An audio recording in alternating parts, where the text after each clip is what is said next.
सर्वकार्येषु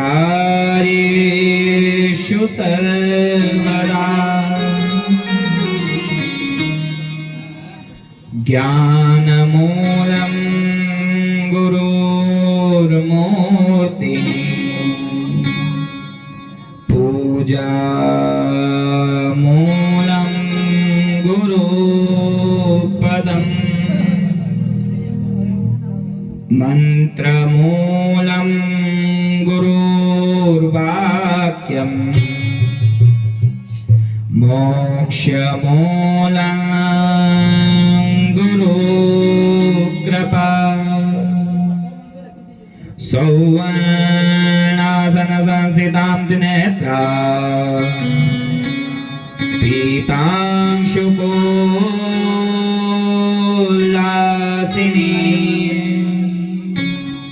हेमाभांग शशांकशं चंपकस्त्रियोग्मिता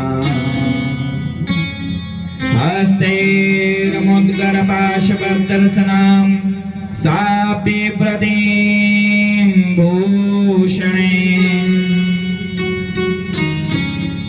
व्याप्ताङ्गीं बगलामुखं त्रिजगतां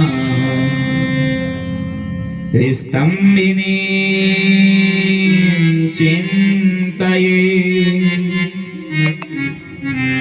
बोले जगदम्बिके माता की जय। माता की जी के नाम का स्मरण कर हम कल की कथा में प्रवेश करते हैं। ओम मां जय जय मां। ओम मां जय जय मां। ओम मां जय जय मां। ओम मां जय जय मां। ओम मां जय जय मां। पाड़ा वाली जोता वाली लाटा वाली मां। पाड़ा वाली जोता वाली लाटा वाली मां। ओम मां जय जय मां। ओम मां जय जय मां। पाड़ा वाली जोता वाली लाटा वाली मां। पाड़ा वाली जोता वाली लाटा वाली मां। ओम मां जय जय मां। ओम मां जय जय मां। ओम मां जय जय मां।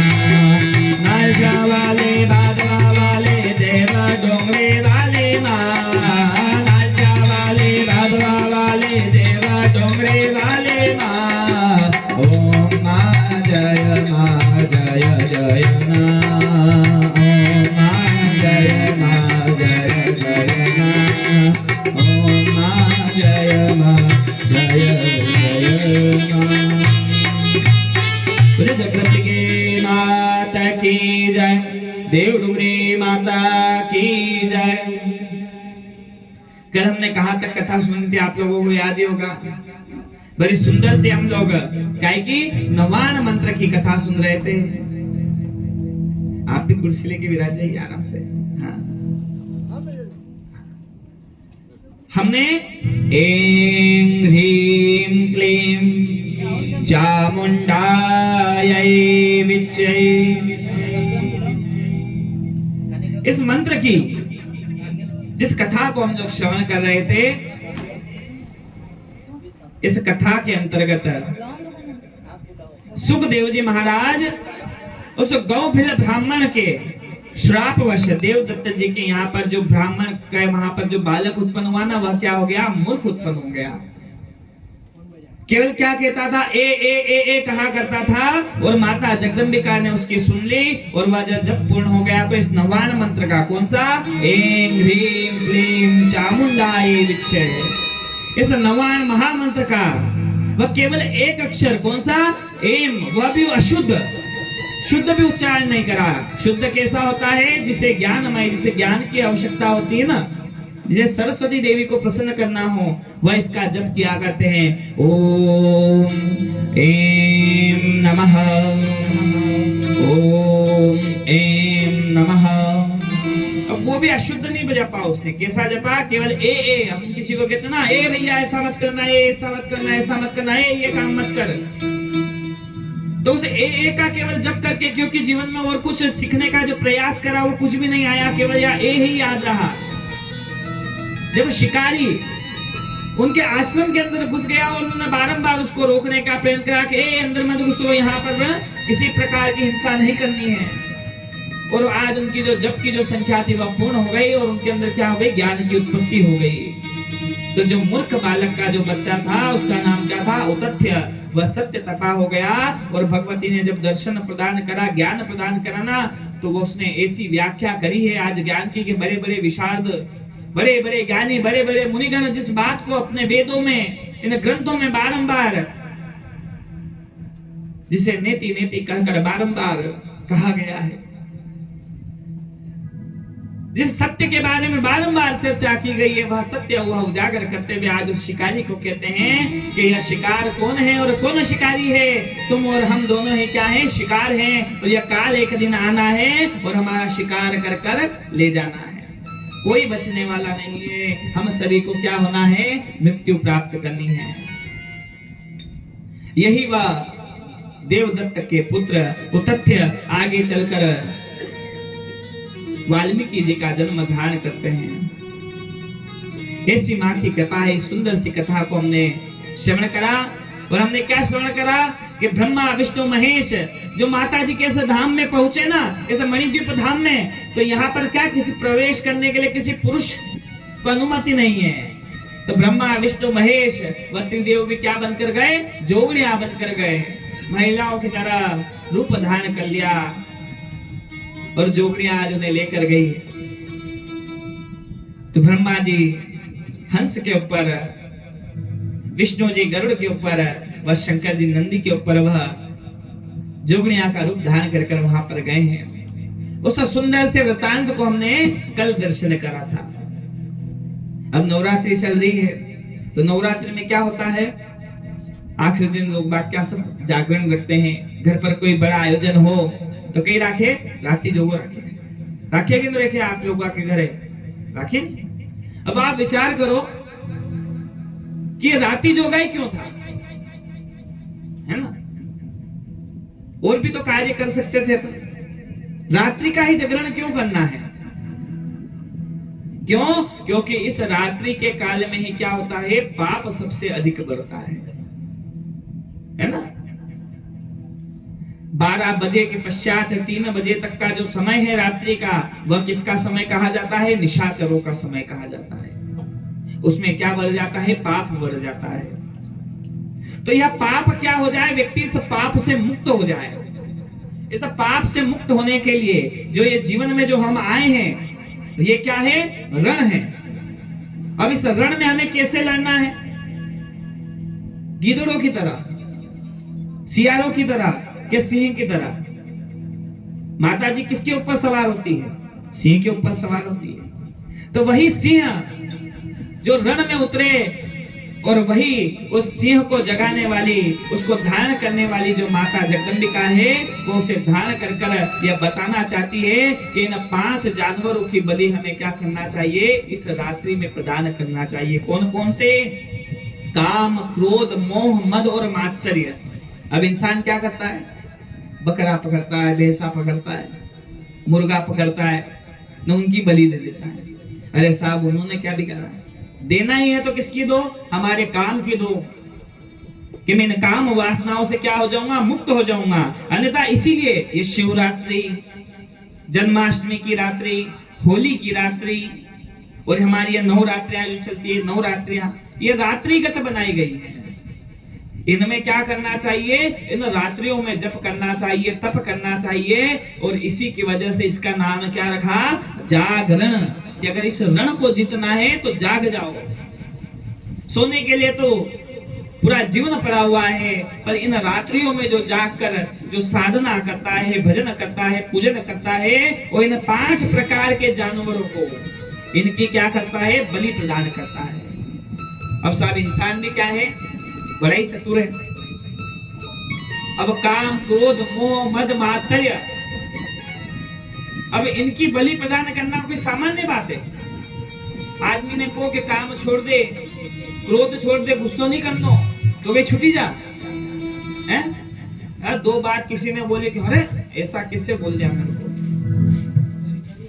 लोभ है ना, सबसे बड़ी बुरी बला क्या है? लोभ। जहां पे ये लोभ आ जाता है, इच्छा उत्पन्न हो जाती है, वहां पर ये बाकी के सारे कार्य आ जाते हैं। आदमी को लोभ होगा कि साहब ये ऐसा कार्य होगा तो मुझे क्या होगा? धन की प्राप्ति होगी। और अगर उस कार्य से धन की प्राप्ति नहीं हुई तो क्या हो जाएगा? मन दुखी हो जाएगा, मोहित हो जाएगा, उदास हो जाएगा। जब वो कार्य नहीं होगा तो फिर क्या उत्पन्न होगा? क्रोध उत्पन्न होगा, काम क्रोध। फिर क्या होगा? मोहित होकर के अरे ऐसा का ये अपने तो अनित्य अच्छो गई है, पाप के कार्य करने में लग जाएगा। फिर जब इन पाप के कार्यों से क्या हो जाएगा? उसके अंदर अभिमान आने लग जाएगा, और वो अभिमान उसे एक दिन कहां पर लेकर जाएगा? दुर्गति को लेकर जाएगा, पापादी लोकों को लेकर जाएगा। इसीलिए इन रात्रियों में हमें क्या करना चाहिए? जागरण करना चाहिए। माता जी के उस सुंदर से भजन का, माता जी के उस सुंदर से मंत्रों का जप करना चाहिए। ओम ऐं ह्रीं क्लीं चामुंडायै विच्चे। शौनकादि के 86,000 ऋषिगण इस सुंदर सी कथा को जो सुन रहे हैं, हमने भी कल जो तथ्य ब्राह्मण देवता जो आगे चलकर सत्य तपा हुए, वहां तक की कथा को हमने क्या करा था? कल श्रवण करा था। शौनकादि के 88,000 ऋषिगण कहते हैं कि महाराज आपने बड़ी ही सुंदर सी इस कथा को बताई। जन्मेजय भी वेदव्यास जी महाराज से पूछते हैं कि महाराज ये जो माता जी जो जिन्होंने इस सत्य तपा, इस उतथ्य के उस अशुद्ध मंत्र को स्वीकार करके उसे भक्ति प्रदान कर दी, जब ये ब्राह्मण देवता उस यज्ञ को रुकाने आए थे, आगे हमने सुना ना, वो कौन सा यज्ञ कर रहे थे? नागदह यज्ञ कर रहे थे। काय के कारण? उस क्रोध के कारण, मोह के कारण। तब उन्होंने क्या कहा कि अरे तुमको करना ही था, नारद जी महाराज ज्ञान देकर गए थे, अरे भैया तुमको कर्म ही करना था तो ऐसा कर्म करते, भगवती का यज्ञ करते, ये नागदह यज्ञ करने बैठ गए। तो क्या देवी यज्ञ क्या है उसके विषय में आप मुझे बताइए। तब वेदव्यास जी महाराज उस सुंदर से वृतांत को बताते हैं। आइए हम भी उस सुंदर से वृतांत को श्रवण करते हैं कि एक समय जब ये तीनों ही देव, कल हमने कथा सुनी ना मणिद्वीप धाम की, जहाँ पे एक और भगवान आदि गणेश विराजमान है, एक और काल भैरव भगवान है, एक और बटुक भैरव है, और एक कौन है? दूसरे जोगड़ियां विराजमान है। उन्हीं के कोषाध्यक्ष कौन है? स्वर्णाकर्षण भैरव महाराज है। अब ये स्वर्णाकर्षण भैरव कौन है? जिनसे माता लक्ष्मी व कुबेर स्वयं धन उधार लेते हैं, है ना। अब हमारे यहाँ पे भी धन की आवश्यकता पड़ जाए ना, हमारे पास धन नहीं होता, अपन को क्या करना पड़ता? किसी से उधार लेके आना पड़ता। तो अब वो उधार कौन देगा? जिसके पास हो धन है? कहीं किसान करने जावांगा, ने कहा कि 2-5 लाख रुपया दे दे भैया, तो दे पाएगा? कहीं नहीं दे पाएगा। बापड़ा करने है ही कोई, तो क्या थी देव वेता तो वो भी नहीं दे। तो वह जो कोषाध्यक्ष जो है वहां के मणिद्वीप धाम के, वह कौन है? स्वर्णाकर्षण भैरव भगवान है। जब यह देरासुर संग्राम हजारों वर्ष तक चलता रहा तो माता लक्ष्मी व कुबेर भगवान का जो धन था ना, वह भी खत्म हो गया। तब यह माता जी के उस धाम में, जहाँ पर जो ऐसी सड़कें हैं ना, ये सड़कें भी जो वैकुंठ लोक की सबसे मूल्यवान वस्तु कौस्तुभ मणि है ना, वहां की सड़कों पे बिछी हुई है गिट्टी की तरह। इतना ऐश्वर्यशाली वह लोक है। तो वहां के भैरव जी महाराज से भिक्षा मांगते हैं, और वह माता लक्ष्मी व कुबेर जी को यह धन प्रदान करते हैं। और यहीं पर माता जी का वह सुंदर सी राजसभा है, जिसमें यह सब मंत्रीगण, दंडिनी, यह 10 महाविद्या विराजमान है। और वह उस सुंदर से उस दृश्य को जो देखकर आए थे ना, तो तीनों ही देवियों के साथ में महाकाली, महालक्ष्मी और महासरस्वती के साथ में आज अपने उसी स्थान की क्या करने लग गए? चर्चा करने लग गए। आप और हम भी कहीं पे ऐसी जगह पे, जैसे महाकाल महाराज के यहाँ पे गए हो, सावजा सेठ गए हो, कहीं ऐसी जगह जहाँ पहली बार केदारनाथ, बद्रीनाथ ऐसी स्थानों पर हमारा जाना हुआ और वहां पे हमने कोई वस्तु पहली बार देखी हो, तब क्या करते हैं? घर पर आकर फिर उसकी चर्चा करते हैं कि साहब आज वहां गया था, वहां बहुत अच्छी बात ये लगी, ये बहुत अच्छा वहां पे दिखाई दिया हमें, बहुत अच्छा जो हमें दिखाई दिया, उसके बारे में कह रहे फिर चलांगा वहां, फिर दर्शन करने आवांगा। अब उसके बारे में हम चर्चा करते हैं। आज ऐसी चर्चा भगवान ब्रह्मा के उस ब्रह्म लोक में हो रही थी, भगवान शंकर के उस कैलाश में हो रही थी, और भगवान नारायण के उस वैकुंठ लोक में यही चर्चा हो रही थी कि हे देवी, आप लोग जहां से हमें प्राप्त हुई है ना, वो मणिद्वीप धाम कितना सुंदर है, कितना अच्छा वह लोक है। वहां पर कितने ही सुंदर सुंदर से स्तंभ बने हुए हैं, जो स्तंभ है ना वो भी जैसे हमारे यहाँ पे है कलाकृति बनी हुई है। अब वहां पे उस कलाकृति के स्थान पर क्या हीरे जवाहरात पन्ना इत्यादि जड़ा हुआ है। जो सड़क है उसका वैभव के बारे में चर्चा कर रहे हैं। पधारिए।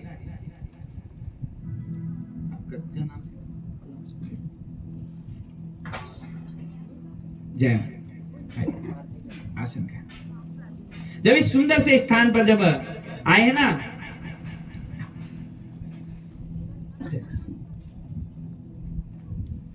तो उस स्थान की बारंबार क्या कर रहे हैं, चर्चा कर रहे हैं। और भगवान ब्रह्मा विष्णु व महेश आज तीनों ने सम्यक प्रकार से क्या विचार करा कि अरे वो जो सुंदर सी जगह जो देख के आए थे ना, उन देवी को हम क्या करें, पुनः देख कर आए। भगवान शंकर ने जब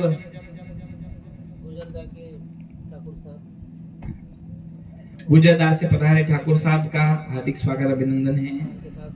उनके साथ सरपंच साहब व अन्य विश्वकर्मा जी पधारे, उनका भी हार्दिक स्वागत अभिनंदन है।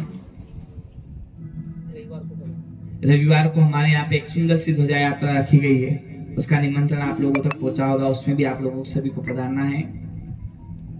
तो हम जो कथा में जहां पर थे कि जो उस स्थान की ब्रह्मा विष्णु महेश वो चर्चा कर रहे थे कि माता जी का जो सुंदर सा हमने स्वरूप देखा है, उन माता जी का हम क्या करें, पुनः दर्शन प्राप्त करें। हाँ।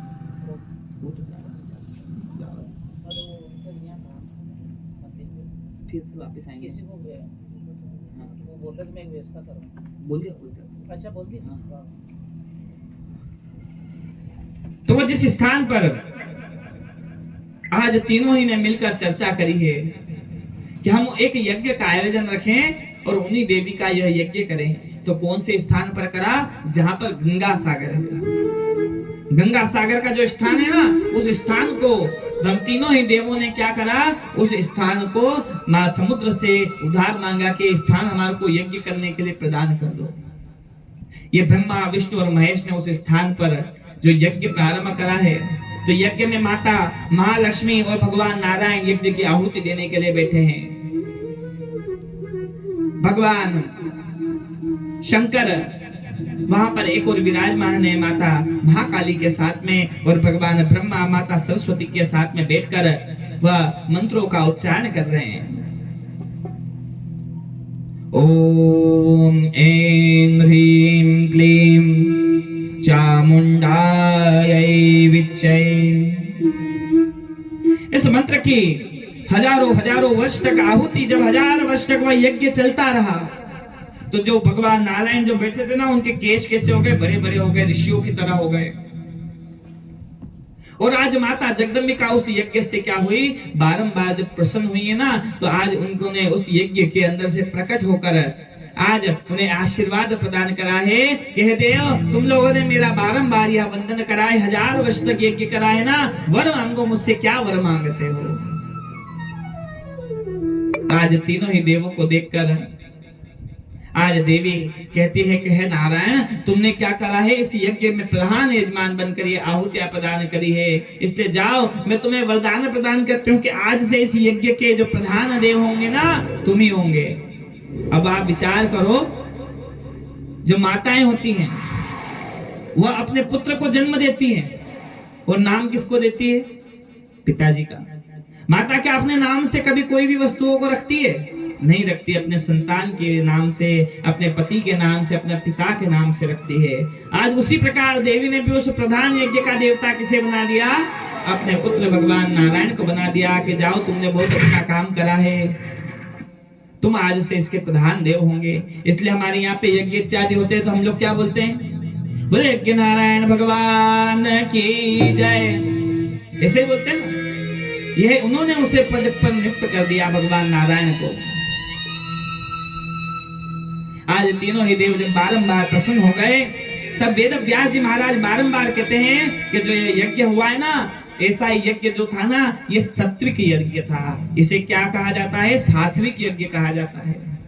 यज्ञ कितने होते हैं, 3 प्रकार के होते हैं। एक तो यह सात्विक जो हमने सुना, अब एक कौन सा होता है, राजसीय।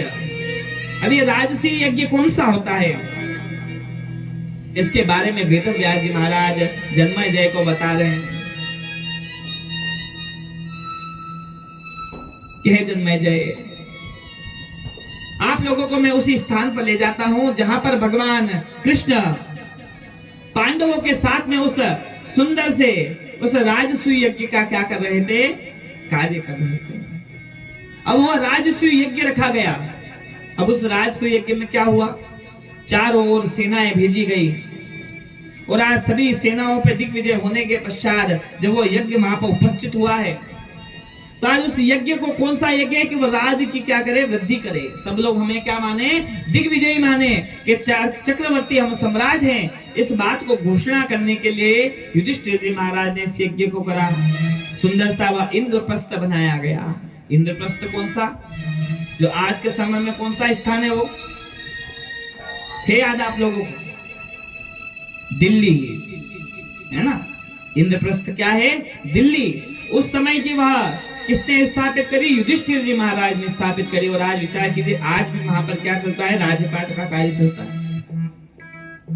इस राज्य के निमित्त में कि मेरा सभी और 10 दिशाओं में मेरा डंका बजे, ऐसा सोचकर उन्होंने उसी यज्ञ के आयोजन को रखा।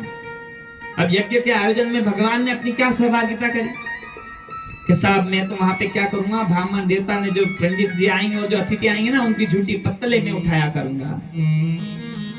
दुर्योधन को भी साफ कार्य सौंप दिया गया। क्या कार्य सौंपा कि ये जो धन में जो भी कोई मांगने आया करेगा ना, उसको तू धन प्रदान करना। अरे दुर्योधन जो था ये कैसा था, इनसे बड़ा वेर करता था पांडवों से। अरे इन्होंने इतना बड़ा राज्य, हमने तो इनको क्या कहा था, खांडव वन दिया था। जैसा हमारा क्षेत्र है ना, ऐसा ही बंजर क्षेत्र उनको प्रदान किया गया था। वहां पे बड़ा सा वन था, उस बड़े से उस खांडव वन में, उस खंडर स्थान पर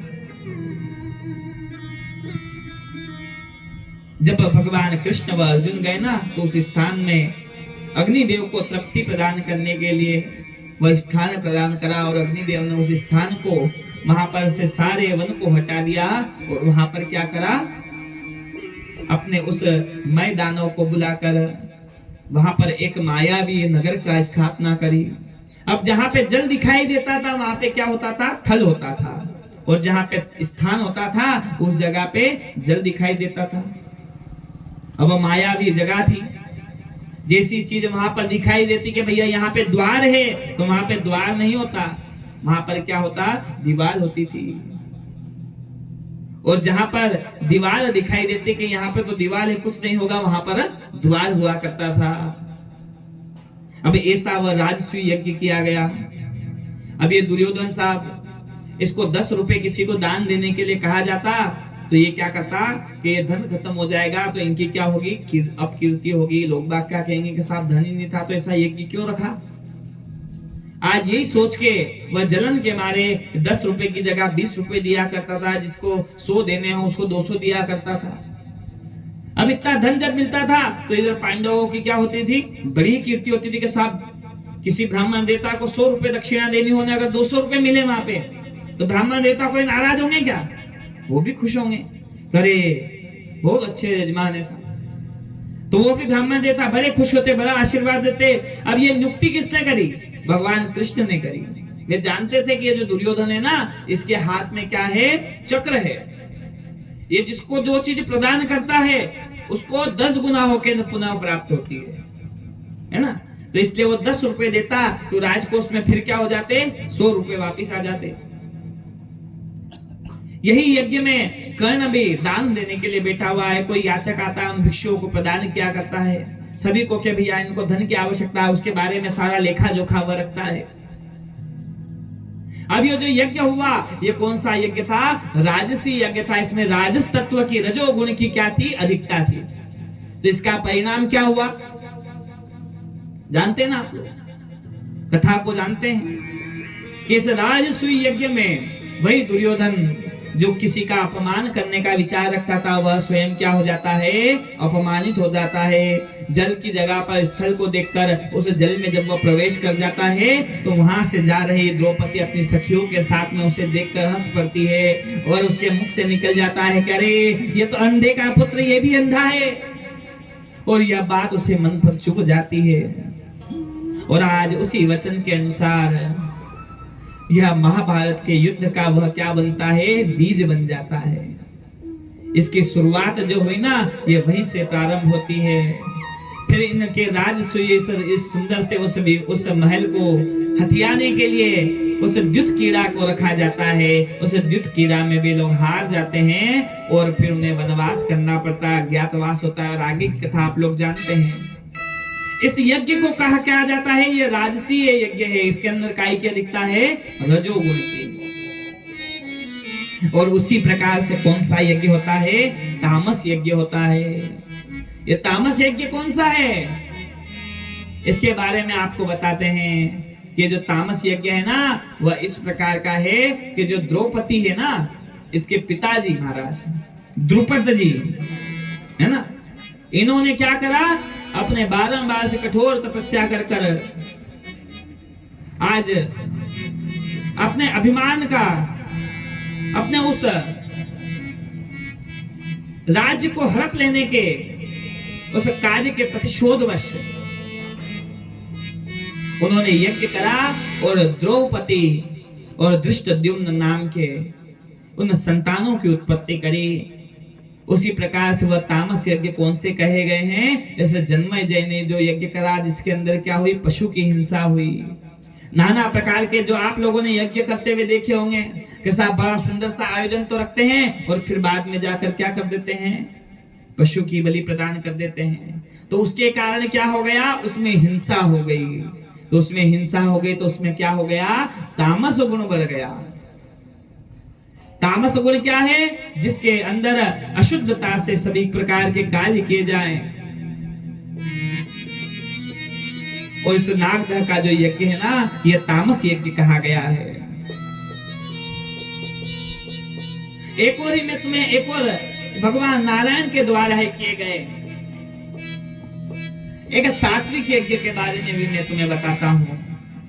88,000 ऋषिगण सूच महाराज से यही कथा को सुन रहे हैं। और यही कथा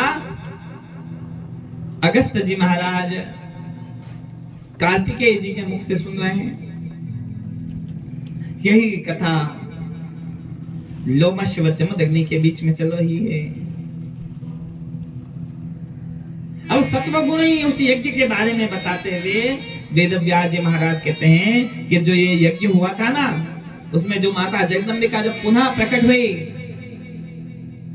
खड्गं चक्र गदेषु चाप परिघा शूलं भुशोण्डेन शिरा शंखं संदरदिङ्करैस्त्रिनयना सर्वांगभूषावितां नीराश्मद्युतिमास्य पाददशकां शेवे महाकालिकां यामस्तौ स्वपिते हरौ कमलजौ हन्तुं मधुं केटभं। बोले जगदम्बिके माता की जय। जो उस यज्ञ में जो देवी प्रकट हुई थी, उनका रूप कैसा था? बड़ा ही सुंदर था। उनके सुंदर सुंदर से दो नेत्र, उनका जो मुख था वह चंद्रमा के समान था, जो केश थे वह बड़े से मेघ के समान थे। मंद मंद मुस्कान करते हुए वह तीनों ही लोक को अपने आप में वशीभूत करने वाले उस सौंदर्य के स्वरूप को धारण करे हुए महाराज राजेश्वरी माँ ललिता त्रिपुर सुंदरी जब प्रकट हुई ना, तो आज उनके रूप को देखकर भगवान नारायण क्या हो गए? बारंबार मोहित हो गए और उसी स्वरूप का बारंबार क्या करने लग गए? ध्यान करने लग गए।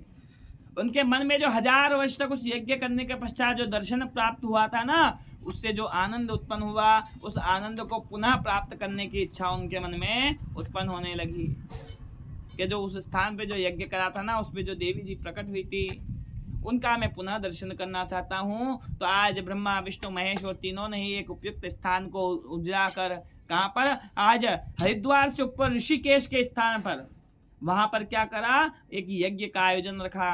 उस यज्ञ में क्या करा, अब की बार सभी को बुलाया। अब पहले कौन थे, तीनों ही थे, तो इसीलिए तीनों ही देवों ने इस यज्ञ को करा था। अब क्या हुआ कि सृष्टि का सारा निर्माण हो गया था, सभी सुचारू रूप से चल रहा था। तो आज सभी को बुला गया। कौन कौन आया, भूत प्रेत पिशाच योगिनी जोगिनी शोगिनी पृथ्वी, ये नदियां, ये वृक्ष, सभी को बुलाया गया। अब आप विचार करो ऐसा क्यों करा है? बड़ा लोगा का आयोजन वे तो कसो वे, छोटा लोगा ने कोई बुला नहीं बुला, कई होते क्या रे अना ने कई बुलाना, अपने अपने ज कल्ला है ना। पर ऐसा नहीं सोचकर अंतिम पंक्ति के जो भूत प्रेत इत्यादि जो हैं, कीट पतंगे चींटी इत्यादि, इन सभी को भी उस यज्ञ में बुलाया गया। और सबको क्या करा गया, जैसे हमने गृह प्रवेश में जो स्थान बनाते हैं, दालों से जो मंडल बनाते हैं, देखा होगा है ना, देखा गृह प्रवेश के इत्यादि स्थान होते हैं, तो वहां पे मंडल बनता है, उसके बीच में भगवान नारायण की स्थापना होती है। उसी प्रकार का वह यज्ञ मंडप बनाया गया। कैसा, एक उत्तम बीच में स्थान था, जहां पर कौन, भगवान नारायण और माता लक्ष्मी जी उस यज्ञ में आहुति प्रदान करने के लिए बैठे। उसके एक और ब्रह्मा जी मंत्र पढ़ने के लिए भगवान शंकर जी उत्तम स्थान पर बैठे। उसके एक और चारों ओर पर क्या बनाया गया, सप्त ही ऋषियां बैठे। उसके पश्चात सप्त जो समुद्र थे उनको बुलाया गया, सभी नदियों को बुलाया गया, सभी वृक्षों को बुलाया गया, और सभी अपने अपनी पंक्ति में लाइन से बैठते हुए आज सुंदर से उस मंडप का क्या करा, निर्माण करा। अब जो मंडप है ना, उस मंडप को जब आगे बैठकर सभी वहां पर जब यज्ञ में सम्मिलित हुए ना, तो आज उस सम्यक स्थान पर आज सभी ने मिलकर माता जगदम्बिका की सुंदर से उस मंत्र का जाप करा। अब जो मंत्र का जो जाप करा, उस यज्ञ को करा ना, उस यज्ञ के प्रताप से क्या हुआ, माता जगदम्बिका पुनः प्रसन्न हुई। और जब पुनः प्रसन्न हुई तो आकर जब देखते हैं ना, तो देखते हैं कि आज सभी क्या है, बड़े सुंदरता से यहाँ पे 33 कोटि के देवता विराजमान हैं। और ये जो 33 कोटि के देवता जो विराजमान हैं, आज इन्हें देखकर वह बारंबार प्रसन्न होकर कहती है कि हे भद्रो, तुम क्या जिस प्रकार से आज बैठे हो ना, इसी प्रकार से सम्यक रूप से जब मेरी प्रार्थना करोगे ना, तो मैं तुम्हें पुनः प्राप्त होंगी। कि आज तुमने जो ऐसा ये जो सुंदर सा स्थान बनाया ना, इसी के कारण आज इस स्थान के प्रधान देवता तुम ही सभी हो जाओ। और इसके प्रधान देवता के रूप में कौन, भगवान नारायण को स्थापित कर दिया। उस मंडल को क्या कहा जाता है, सर्वतोभद्र मंडल कहा जाता है ना। कोई भी यज्ञ हो, कोई पूजा हो, जहाँ पे 33 कोटि के देवता को बुलाया जाता है ना, तो वहाँ पे दालों से यह मंडल बनाया जाता है, वो स्थापना बनाई जाती है। और उसी के प्रभाववश आज ये तीनों ही देव बारंबार आनंदित होकर उस माता जी के जगदम्बिका को बारंबार ध्यान करने लग गए। और यही ध्यान के प्रताप से आज यह सर्वतोभद्र मंडल बना, जिसके अंदर यह सभी देव विराजमान हो गए। बोले जगदम्बिके मात की जय। जब यह भगवान नारायण ने जब वहां पर यज्ञ में भी माता जी का जब दर्शन करा ना, तो भी क्या हुआ, उनका मन नहीं भराया। इतना सुंदर सा वह स्वरूप है। अगर आपको साहब माता जी के दर्शन हो जाए तो एक बार में मन भर जाएगा कहीं है। कोई अच्छी चीज अगर हम देखें है ना, तो उस अच्छी चीज को देखने के बाद में एक ही बार देखने का मन होता है कि और बार बार उस चीज को देखे, ऐसी इच्छा होती है। कि नहीं कि अबे नहीं देख लो, अबे कहीं अबे देखना माता जी अपने स्थान पे बुले लेगा, यूं तो नहीं है कि नहीं साहब। फिर वापस इच्छा होती है। तो भगवान नारायण की भी यही इच्छा हुई।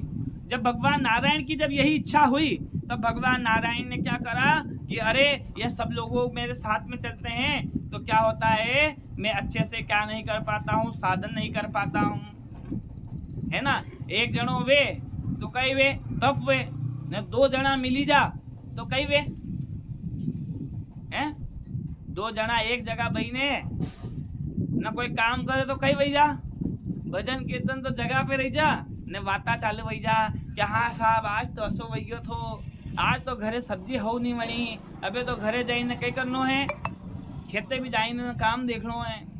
ये सब सांसारिक बातें क्या होने लग जाती है, याद आने लग जाती है। और तो बद्री नारायण भगवान के उस स्थान पर, कहां पर, उस सुंदर से उस बर्फीले स्थान पर, उस प्रदेश में जहां पर वह पहुंचते हैं ना, उस स्थान पर आज भगवान नारायण एक सुंदर सी जगह को देखकर एक बद्री के पेड़ के नीचे अपने आसन को जमा लेते हैं। और आज उस स्थान पर जब तपस्या करना प्रारंभ करते हैं तो माता लक्ष्मी जी देखती है कि भगवान नारायण कहाँ गए। भगवान नारायण दिखाई नहीं दे रहे, तो पता पड़ता है कि वे तो तपस्या करने के लिए कहाँ पर गए हैं, हिमालय पर्वत की ओर गए हैं। और उस स्थान पर जब जहां पर माता लक्ष्मी जी पहुंचती है ना, तो उस स्थान पर पहुंचकर भगवान नारायण कहते हैं कि हे देवी, मैं तो यहाँ पर काई के लिए आया हूँ, तप करने के लिए आया हूँ, और तुम यहाँ पर आ गई। अरे अगर एक जना होता है ना तो तप होता है, दो जने मिल जाते हैं तो क्या हो जाती है, वार्ता हो जाती है, इसलिए मुझे यहाँ पर तप करने दो।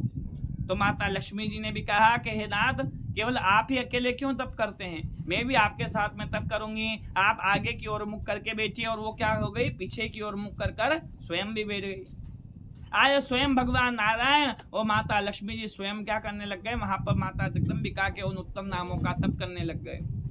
जब उत्तम नामों का जब तप करने लग गए तो वहां पे क्या होती है, ठंड बहुत पड़ती है। अब ठंड के कारण क्या हो जाए, मृत्यु प्राप्ति हो जाए। तो इसलिए क्या करा, माता जगदम्बिका ने उन दोनों ही जनों को उस स्थान पर सुंदरता से क्या कर सके, साधना कर सके, इसलिए क्या करा, अपनी ज्योतिमय शक्ति को, ज्वाला देवी को कहा कि तुम जाओ और उस कुंड में क्या करो, प्रवेश कर जाओ।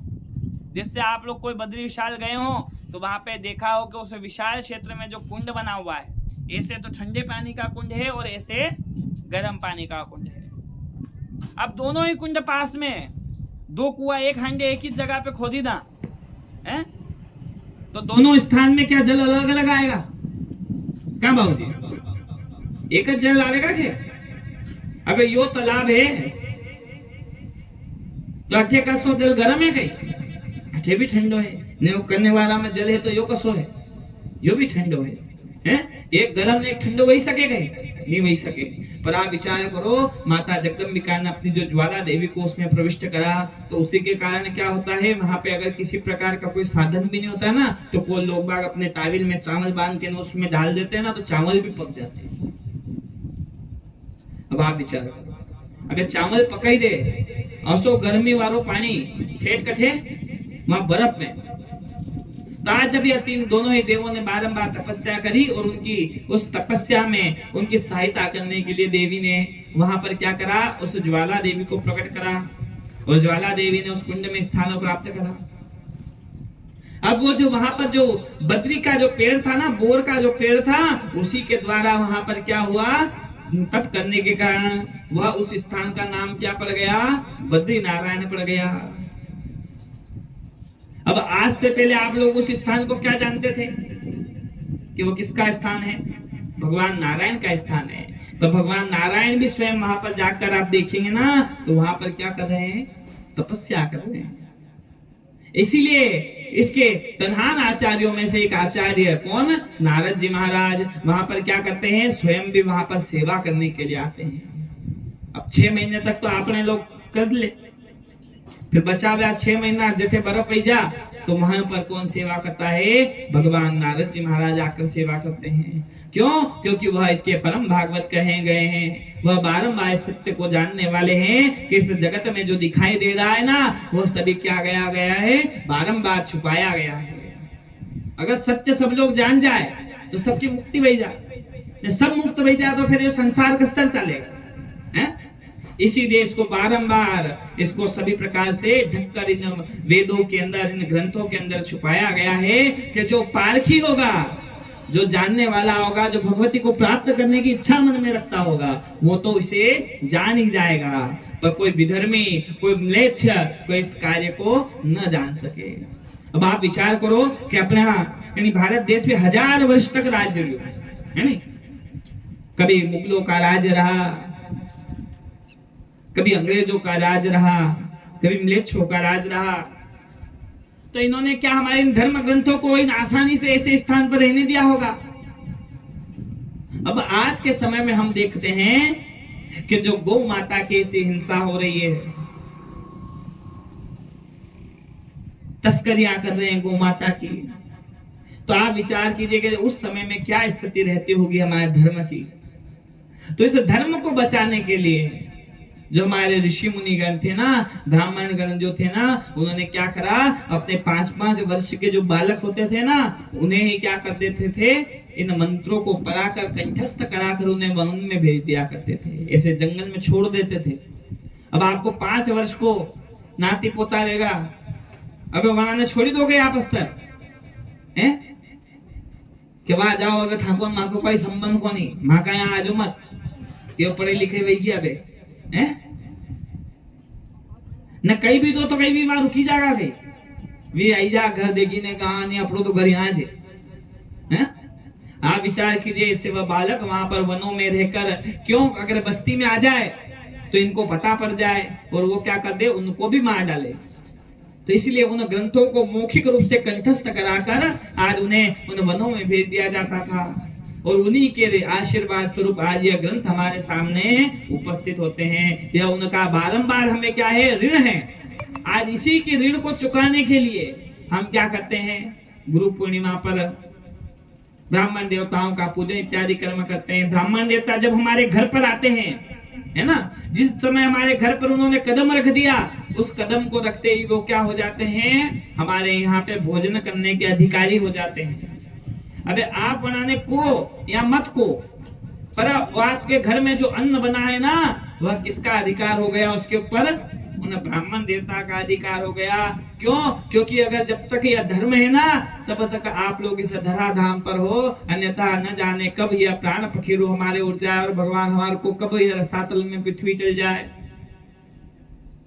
क्या होता है जब अधर्म बढ़ जाता है, आपने सुना होगा आगे कथा कि यह इसी के पाप बनने पर यह पृथ्वी जल में प्रविष्ट हो जाती है, और इस धरती पर ये जो गौ हैं, जो ब्राह्मण हैं, जो संत है ना, वही बारंबार इस पृथ्वी का रक्षण करने वाले कहे गए हैं। अच्छा विचार करो, तो अभी अनिका समय में सबसे ज्यादा दुख कौन देख रहा, ये लोग देख रहा है। गौ माता की हत्या कर दी जाती है, संतों को कोई पे, हाँ हम देखते हैं कि आजकल पहले तो भिक्षा 5 घर पे जाकर भिक्षा कर कर अपने जीवन को यापन किया करते थे। अब आजकल कहीं पे आपको भिक्षा मांगते हुए दिखाई देते हैं। क्यों? क्योंकि लोग बात क्या कहते हैं, अरे न जाने कौन बाबू आई गयो, माँ छोरा ने पकड़ ले जाएगा, अरे ये न जाने कौन पाखंडी रहेगा। तो जो शुद्ध संत हैं वह भी इस कार्य की वजह से क्या करते हैं, अपने आप को छुपा करके अपने तप को क्या करते हैं, सिकंदराओं में, हिमालय के पर्वत में, निर्जन स्थानों पर रहकर वह तप किया करते हैं, लोगों के बीच में नहीं आ पाते हैं इसी के कारणवश। और यही माता जगदम्बिका के इस सुंदर से यज्ञ को जब यह देवों ने रखा है ना, तो अंतिम पंक्ति के व्यक्तियों को भी जब बुलाया है, तो माता बड़ी प्रसन्न हुई है, और उन्होंने बारंबार उन्होंने बद्री नारायण भगवान को भी जब उस स्थान पर वहां पे प्रविष्ट देखा है ना, तो वहां पर वह माता के उस रिम मंत्र का जप करते हैं, ओम रिम नमः, ओम रिम नमः, ओम रिम नमः। अब माता जब वहां पर प्रकट हुई, अब आप विचार कीजिए माता कितनी करुणामयी है, कितनी ज्ञानमयी है। जिन भगवान नारायण जहां पर तप करते हैं और वहां पर उनके क्या कर देते हैं, उनका उसी को अधिकार प्रदान कर देती हैं। माता इतनी करुणामयी है कि जा बेटा थाने हव काम करियो के जायो थारो। तो वो स्थान किसका कर दिया, भगवान बद्री नारायण के नाम से कर दिया। बोले बद्री नारायण भगवान की जय। गुरुदेव दया कर। अब ये सब ज्ञान उन संतों के द्वारा, उन गुरुजनों के द्वारा हमें प्राप्त हुआ, इसलिए हमें क्या करना चाहिए, उनको बारंबार वंदन करना चाहिए।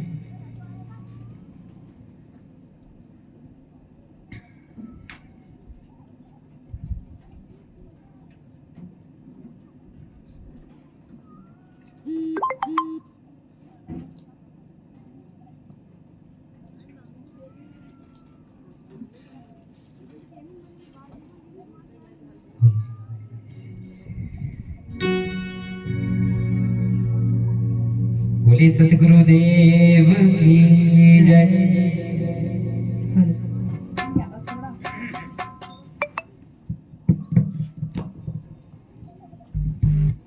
तो गुरुदेव दया करके हमको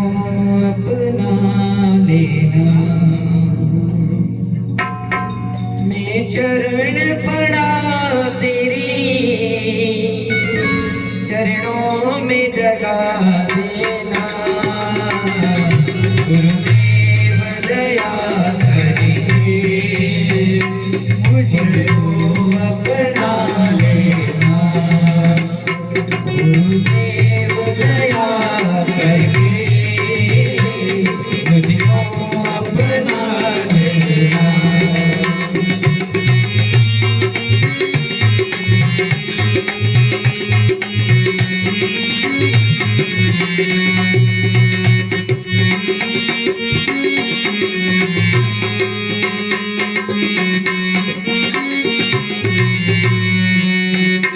करुणानिधि नाम तेरा, करुणा दिखलाओ ना।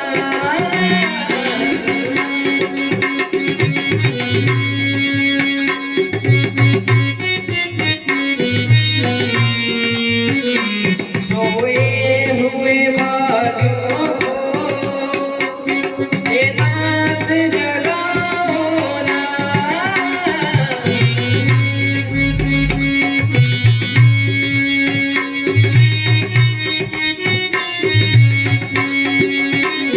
मेरी नाव भंवर डोले, इस पार लगा देना। ओ गुरुदेव दया करके मुझको अपना लेना।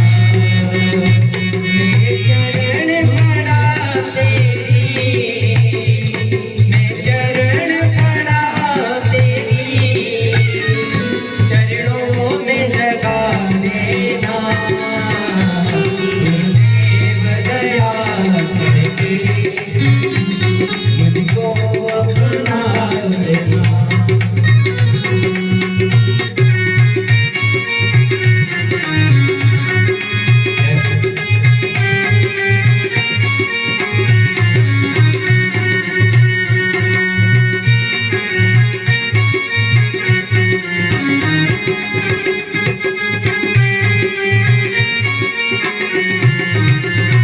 और गुरुदेव जो के सागर हैं, गुरुदेव से जो पूछना चाहोगे सब कुछ बता देंगे। इनके पास हर उस चीज का हल मिल जाएगा जो आपके पास नहीं मिलेगा। तो गुरुदेव से कहेंगे क्या? तुम सुख के सागर हो, निर्धन के सहारे हो।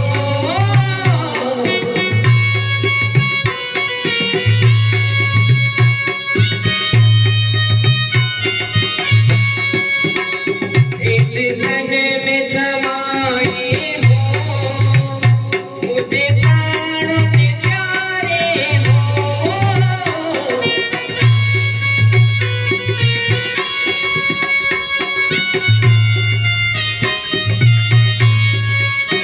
उदित माला जपूं तेरी, उदित माला जपूं तेरी, नहीं दिल से भुला देना। ओ गुरुदेव दया करके मुझको अपना लेना। ओ गुरुदेव दया करके मुझको अपना लेना।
मुझको अपना लेना।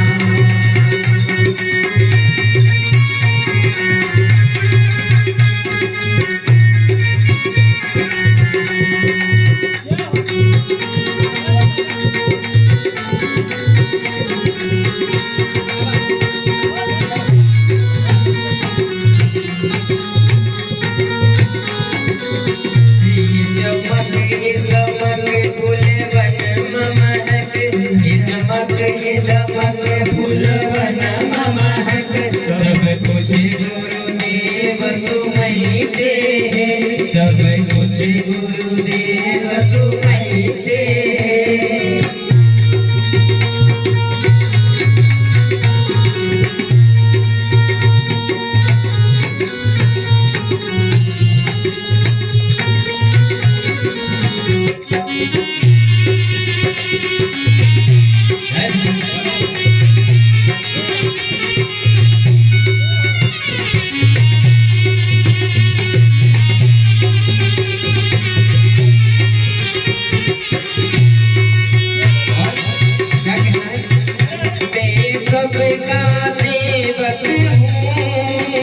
तेरे चरणों का तेरा हूँ, मैं सबका सेवक हूँ, तेरा चरणों का हूँ। नहीं नाथ बुलाना मुझे, इस जग में अकेला हूँ। नहीं नाथ बुलाना मुझे, इस जग में अकेला हूँ। तेरे दर का भिखारी हूँ, जय हो। तेरे दर का भिखारी हूँ, मेरे दोस्त भिखारी ओ गुरुदेव दया करके मुझे को अपना लेना। गुरुदेव दया करके मुझे को अपना लेना। तेरे चरण पड़ा तेरी, तेरे चरण पड़ा तेरी, चरणों में जगा देना। गुरुदेव दया करके मुझको अपना लेना। ओ गुरुदेव गुरुदेव गुरुदेव, गुरुदेव गुरुदेव गुरुदेव, गुरुदेव गुरुदेव गुरुदेव, गुरुदेव गुरुदेव। बोलिए सतगुरुदेव की जय।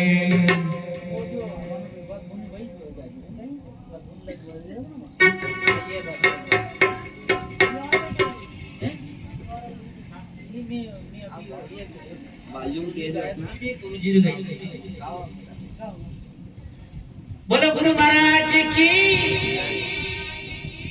बोलो गुरु भगवान की।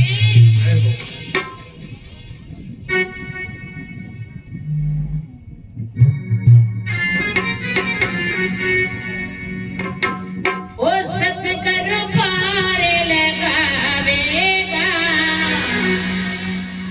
ओ धन कर पार लगावेगा, परदेसी हो, जन कर पार लगावेगा।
पुराने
शौनकादिक 88,000 ऋषिगण बारंबार इस कथा को सुनकर बारंबार प्रसन्न होते हैं कि माता जी की बड़ी महिमा है, माता जी का आशीर्वाद सदैव सभी पर इसी प्रकार बना रहे। और 88,000 ऋषिगण जो सूर्य महाराज से इस कथा को सुनने के लिए बैठे हैं ना, आज यह जो बद्री विशाल की सुंदर सी कथा को जो सुनते हैं, आप लोगों को पता था आज से पहले कि भगवान वहां पे क्या कर रहे हैं?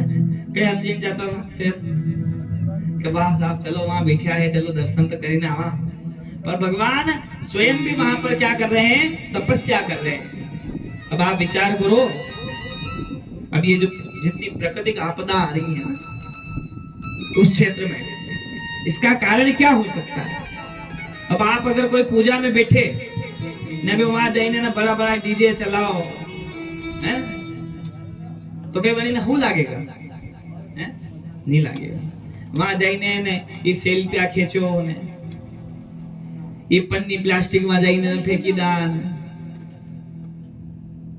न जाने जिन पर्वतों के ऊपर देवता विराजमान रहते थे उन पर्वतों को काट काट कर क्या बना दिया? रहने के लिए जगह बना दी, होटलें बना दी। तो क्या होगा? कैसे होगा? बादल फटेंगे, कहीं पे बाढ़ें आएंगी। क्यों? क्योंकि हम जो वहां पर जो साधन करने के लिए जो बैठा है, जो तप करने के लिए बैठा है, उसको क्या कर रहे हैं? परेशान कर रहे हैं। एक साधक के यहाँ पर जब जाया जाता है, एक मनोरंजन वाले व्यक्ति के यहाँ पे जाया जाता है, दोनों में बहुत अंतर होता है। एक भगवान के यहाँ पर जब जाया जाए, जैसे हमारी माता देव डोंगरी के स्थान पर हम आए, तो यहाँ पे काहे के लिए आए? दर्शन करने के लिए आए। दार्शनिक स्थान ये बना नहीं, यहाँ पे क्या करें? मनोरंजन करने के लिए आए, वह हंसी ठिठोली करने के लिए आए। गुम्मा बले आवा तो साहब गुम्मा बले तो घनी जगह है, कहीं चल जाओ। असो पर्वतीयो एक ज है, और भी 2-4 जन लाइन में जतरा है, सब पारिश पार है, कहीं पे चल जाओ घूमनो दे तो है, घूमनो दे तो फिर ऐसे जावा कई जरूरत। तो जिसको दर्शन करना है, जो भगवती को जानना चाहता है, वही क्या करता है? उस तप अवस्था में जाता है। और बद्री नारायण भगवान वहां पे उस बद्री के पेड़ के नीचे बैठने के कारण वह बद्री नारायण हो गए। समय के अनुसार क्या हुआ था? वह पीठ खत्म हो गई थी। वह जो प्रतिमा जो जड़ रूप में वहां पे जो भगवान प्रतिमा के रूप में विराजमान थे, वो कुंड में प्रवेश कर गई थी। वो तो धन्य हो शंकराचार्य जी महाराज, जो कि आज से 2000 वर्ष पूर्व वहां के उस ऐसे निर्जन स्थान पे, है ना, जैसा हमारे यहाँ पे विकास नहीं है ना, ऐसा ही वहां पे भी रहा होगा, वहां पे गया होगा भगवान शंकराचार्य। अब आप विचार कीजिए कि मात्र 32 वर्ष की आयु में हमारे इन चारों धामों को, कौन कौन से हैं 4 धाम है याद आप लोगों को? हैं? रामेश्वरम, द्वारिकापुरम, जगन्नाथ जी ने बद्रीनाथ जी, ये हमारी चारों दिशाओं में वह 4 स्थान कहे गए। अब आप विचार कीजिए कि आज के समय में इन स्थान पे जाना कोई साधारण बात है क्या? अबे नहीं जवा आदि अत्रि व्यवस्था वेवा का बाद तो वही समय में 2000 साल पहला कसो जंगल वेगा। आप विचार करो, कसा जानवर वणी में रहता वेगा, कसी नदी वा गंगा जी बहती वेगा, कितने दुर्गमता के साथ में उस स्थान पे पहुंचे होंगे ने। आप और हम वहां पे काई करे जा रहे साहब? मौज करवा बल्ले हैं कि चलो घूमी ना ही जावा है, भगवान का दर्शन करना तो क्या गया, घुमा बले जावा लग जाए। तो इसी के कारण हमें क्या होता है? यह दुख भुगतना पड़ता है। और आज यही देवता वहां पर साधना के लिए बैठे हैं, इसलिए हमें भी हमारे स्थानों पर रहकर उन स्थानों पर जाकर क्या करना चाहिए? भगवान का जप पूजन इत्यादि कर्म करना चाहिए। सूर्य महाराज 88,000 ऋषिगणों को बताते हैं कि यह जो कथा है ना, इसके अंदर पहले अक्षर की कथा मैंने आपको बताई थी। अब दूसरे अक्षर की कथा हम लोग जानते हैं कि एक कौशल देश में एक ध्रुव संधि नाम के एक सुदर्शन व ध्रुव संधि के पुत्र वहां पर उत्पन्न हुए। यह जो ध्रुव संधि के जो 2 संतानें थी, जो दो संतानों में से सबसे पहली जो पत्नी थी ना, इनके ध्रुव संधि के दो पत्नियों में एक पत्नी का नाम क्या था? मनोरमा, और दूसरी का नाम क्या था? तिलोत्तमा। अब दो लाड़ियां थी अना के, तो जो बड़ी लाड़ी थी यानी के जो संतान हुई उनको नाम कही तो सुदर्शन, मणि का बालक को नाम कही तो सुदर्शन। ने ये जो लीलावती थी, इनका जो पुत्र हुआ ना, इनका नाम क्या रखा? युधाजित। अब ये जो युधोजित जो थे ना, यह जो थे इनके जो नाना जी जो थे उनका नाम था शूरसेन। ये उज्जैन के राजा थे। और जो पहला बालक जो बड़ा था ना सुदर्शन, इसके नाना जी जो थे उनका नाम था वीरसेन। ये कहा के कलिंग देश के राजा थे। अब क्या हुआ, ये कौशल देश के जो राजा ध्रुव संधि थे ना, एक बार ये शिकार पर गए और इन्हें क्या हो गई? मृत्यु प्राप्त हो गई। जब मृत्यु प्राप्त हो गई तब क्या हो गया? दोनों ही नाना जी क्या विचार करने लग गए कि अपना नाती ने कहीं बनावा राजा बना। क्यों? क्योंकि जो सबसे ज्यादा अधिक प्रेम किया करता था वह राजा ध्रुव संधि सबसे छोटे बालक होने के कारण इस युधोजित को करता था। और ये जो सुदर्शन जो थे ना, ये भगवती के भक्त थे। तो इसलिए यह जो नाना शत्रुजीत और वीरसेन जो है ना, आपस में बारंबार क्या करने लग गए? अपने अपने नातियों को ही क्या बनाने लग गए कि ये राजा बनेगा, भैया ये राजा बनेगा। और ऐसी दोनों के बीच में जो बात चली, तो यह जो इनकी जो माता जो थी ना मनोरमा और तिलोत्तमा, ये भी कहने लग गई कि साहब नीनी मारो पुत्र बड़ो है, तुम्हारा पुत्र ने बनाओ। कौन के? या सुदर्शन की माता जी मनोरमा जी। युधाजित की जो पिताजी माताजी जो हैं वह तिलोत्तमा, वो भी के साथ आपका पुत्र बड़ा है तो क्या हुआ? सबसे ज्यादा प्रेम तो मेरे बालक से करते थे, इसलिए उन्हें बनाओ। अब दोनों नाना जी में क्या हो गया? युद्ध तन गया। दोनों युद्ध करने के लिए अग्रसर हुए। और जो कलिंग देश के जो नाना जी जो थे उसके सुदर्शन जी के, उनका नाम क्या? वीरसेन जी। वो इस युद्ध में क्या हो गए? वीर गति को प्राप्त हो गए। अब वीर गति को जब प्राप्त हो गए तो यह सूचना जब राजमहल में पहुंची कि सुदर्शन के जो नाना जी वीरसेन जी जो हैं उस युद्ध में लड़ते हुए मृत्यु को प्राप्त हो चुके हैं। उनका एक मंत्री था जिसका नाम था विदल। वह नपुंसक था। वह आज रण को छोड़कर जब आया और मनोरमा जी वह अपनी रानी व उनके पुत्र सुदर्शन को वहां पर अपने रथ पर बिठाकर वहां से लेकर चला गया। क्यों? क्योंकि उसे पता था कि ये जो युधाजित है ना, इसके नाना जो शत्रुजीत हैं वह क्या करेंगे? उसे मृत्यु प्रदान कर देंगे। अपने राजा का रक्षण करते हुए वो जो विदल नाम का जो मंत्री था ना, वह अपने रथ को आगे हाँकते हाँकते हाँकते उसे दौड़ाता हुआ कहां पर पहुंच जाता है? उज्जैनी नगरी में पहुंच जाता है। और जब इस उज्जैनी में पहुंचता है तो उज्जैनी में यहाँ पर इनका भारद्वाज ऋषि का आश्रम था। उस भारद्वाज ऋषि के आश्रम में, अब पहले जो आश्रम हुआ करते थे साहब, कई बातें बताता था, पता आप लोगों ने विचार करा? आप लोगों ने कभी के पहले पुराने जमाने में कि चलो अभी तो ठीक है, पहले के समय में ये आश्रम क्यों हुआ करते थे? नहीं करियो कभी विचार? आप विचार करो कि आज ये राजा जी का जो यहाँ पे असो संकट आयो तो भी क्या गया? आश्रम में गया। भगवान राम जी के यहाँ पर जब माता सीता को लक्ष्मण जी महाराज जब दोबारा ऐसा कहा जाता है, अभी इस बात में सत्यता है कि नहीं है, ये तो इस पे उत्तरकांड की विचारणीय है कि उनका यह परित्याग भगवान राम जी ने करा था कि नहीं कह रहा था। और अगर करा भी हो तो उन्हें किस स्थान पर? उस वाल्मीकि जी के उस आश्रम में छोड़कर गया थे, उस वन में उस स्थान पर छोड़कर गए थे। नाना प्रकार के और भी बहुत सारे वृतांत मिलते हैं। जैसे परीक्षित को देखा जाए तो परीक्षित को जब प्यास लगी वन में तो वह कहां पर गया? इन श्रमिक ऋषि के आश्रम पर गए। हमने एक कल कथा सुनी थी सबसे प्रथम दिवस के दिन प्रमुख ऋषि के आश्रम पर राजा मार्ग भूल जाते हैं तो आते हैं। तो यह स्थान क्यों बनाए जाते थे कि जब भी किसी को विपदा हो तो उन स्थानों पर आ सके। अब आज के समय में तो क्या हो गए साहब, बड़ी बड़ी होटलें बन गई, दुकानें बन गई। पहले के समय में हुआ करते थे क्या, धर्म कर्म कीर्तन इत्यादि सभी उन्हीं आश्रमों पर हुआ करता था। संत महात्मा अपने ज्ञान की चर्चा किया करते थे। कोई अतिथि कोई मार्ग भटक जाया करते थे तो वहां पर आकर विश्राम कर लिया करते थे। वहां पर किसी भी प्रकार के जीव की हिंसा नहीं होती थी। एक श्वान भी वहां पर रहता था, एक सिंह भी वहां पर आकर अपना भोजन कर कर वहां पर चला जाता था। ऐसे बहुत से उदाहरण आगे मिलते हैं।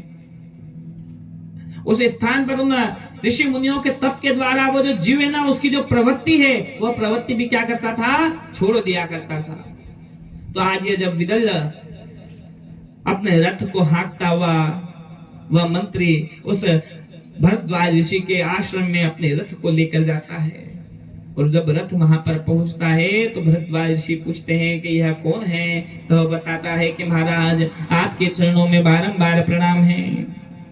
ये कौशल देश के राजा ध्रुव संधि जी की प्रधान पत्नी मनोरमा जी है, उनका यह ज्येष्ठ पुत्र सुदर्शन है, और इनके जो एक और रानी जो थी ना लीलावती, उनका पुत्र युद्धोजित को वह राजा बनाना चाहती थी। इसलिए दोनों जी के पिताजी के बीच में युद्ध थम गया, और वह उस शत्रुजित ने, उज्जैनी के उस राजा ने कलिंग के राजा वीरसेन को क्या कर दिया, मृत्यु प्रदान कर दी। आपसी युद्ध के अंदर आज वह इन्हें दंड ना प्रदान कर दे, इन्हें मृत्यु प्रदान ना कर दे, इसलिए इनका रक्षण करते हुए मैं आपके आश्रम पर लेकर आया हूँ।